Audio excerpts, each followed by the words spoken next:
Alright, I got the service request. Hello fellow simmers. In this tutorial we're going to look at the new C172 NG by Airfoil Labs, and I just got this plane recently. It's fairly new in a release, and we're only going to be looking at the cold and dark start, because there's a lot of tutorials out there that have already been made on all of the features of the new plane. However, I had a bit of a trouble getting it started, so that's what I want to focus on, is the startup procedures from cold and dark. And I really like this plane. It is really built realistically, with including all of the failures and frosting windows, icing, and everything else. And you really have to use precision in starting up, and so that's where I got frustrated initially, was in the startup procedure.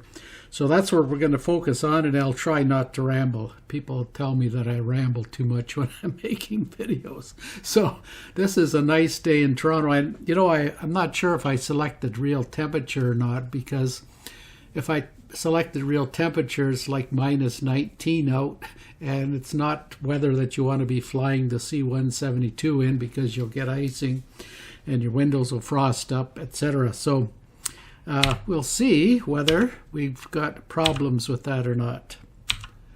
So looking in the cockpit of the C172 now, you can see the windows are already fogging up.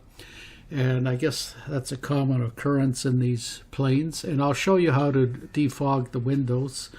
One of the techniques, of course, while you're standing still, is you can open the window here to let some air in.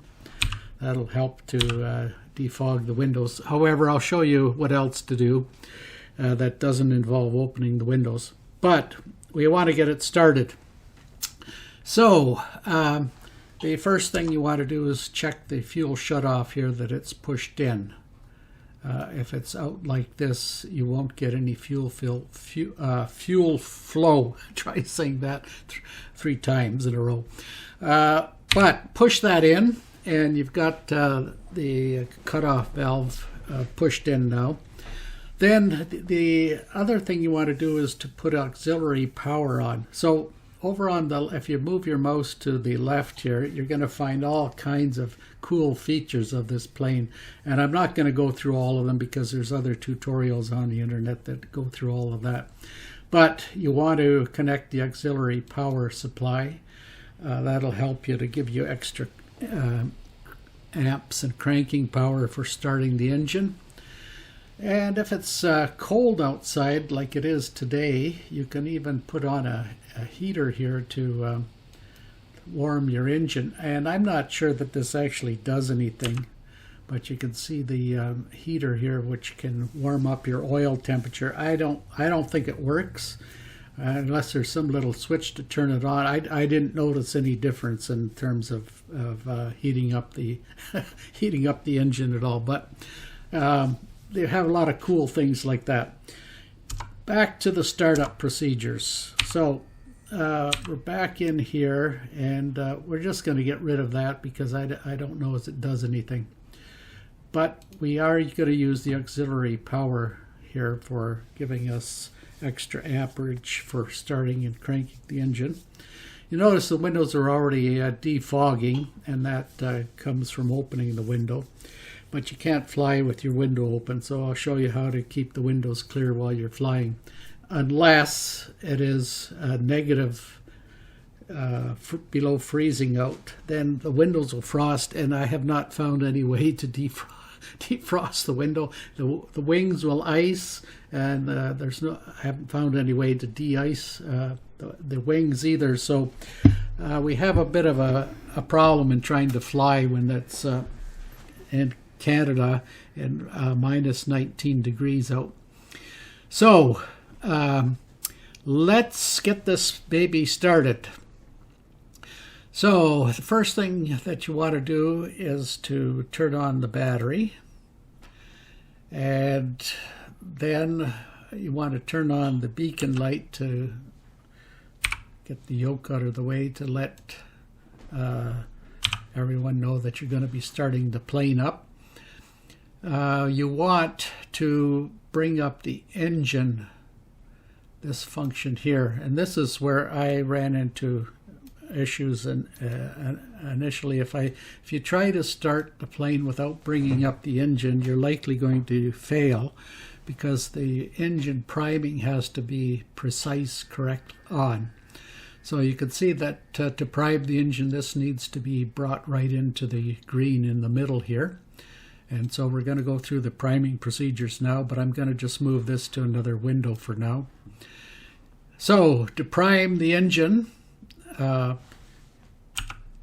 you put on the fuel pump, and then you push in the mixture control here until it's primed into the center. So when you push in the mixture control, you bring it right to the center, then pull it back out again. And you can leave the fuel pump on while you start the engine. All right, so currently you're not going to start with the fuel truck in front of you, but in order to start the recording, apparently I have my keyboard wired to the same commands that call the fuel truck. So we'll just ignore that fuel truck in front of us here. We've got the engine primed exactly. We've got the mixture control valve pulled back full to stop any more fuel from getting in there. And now we just need to crank the engine. So we just find on the key down here, turn the magnetos onto both, and turn your throttle to about 1/4 of the way, and it should start right up.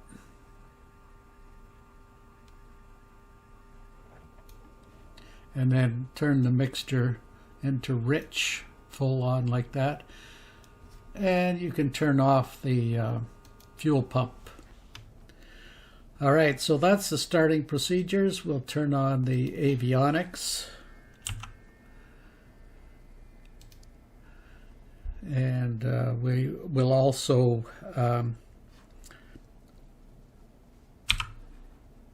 just verify the RPM that we have going here. So to look at the RPM, you check this here. You want it at about 1,000. Yeah, you don't want to rev it up too much above 1,000 when the engine is cold. As you see, the oil pressure gets into the red zone here, so you've got to control that. So before you take off, you'll want the oil temperature to come up to into the green, so that you're not going to create too much oil pressure when you start up. So that's basically the startup procedures. And to clear the windows, of course, we've got our side window still open here. And as soon as you close that, the windows will fog up again eventually. But there's air down here. If you pull this to open the air, and if it's cold out, you want to put on some heat as well. So that'll keep your windows clear under normal operating conditions. Like I said, if it's below freezing out, your windows will frost up, and I don't know how. I haven't found any way to defrost it or to de-ice the wings. So you probably have to fly when the temperature is above freezing out. Anyhow, that's a quick startup tutorial for the C172 NG, and there's so many things about this plane. One thing I forgot to say was, before you start up, is check that there's no damage to the plane. So you can do that by just clicking, showing anything that's failed, anything that needs repaired. And I made the mistake once of not doing that, and the pitot tubes were clogged. And so when I got airborne, I didn't realize it, but I didn't have any airspeed or altitude. And of course, there are the backup gauges here for the altimeter or altimeter, depending on where you're from, and the speed. But your flight director here was not giving you anything. So that was kind of confusing and wondering what in the world was going on. And then if you look over here at the settings here, I noticed that the pitot tubes are clogged. So always check that your plane is in good standing before you start. Maybe on your last flight you blew a tire on landing or damaged something, or just by wear and tear something is wrong. So that always needs to be in good operating condition. To set your passengers and things, there's a lot of tutorials on this, but here's how you set your passengers. So I'm not going to go into anything else. I really just wanted to focus on getting the plane started. So hope you enjoyed the tutorial.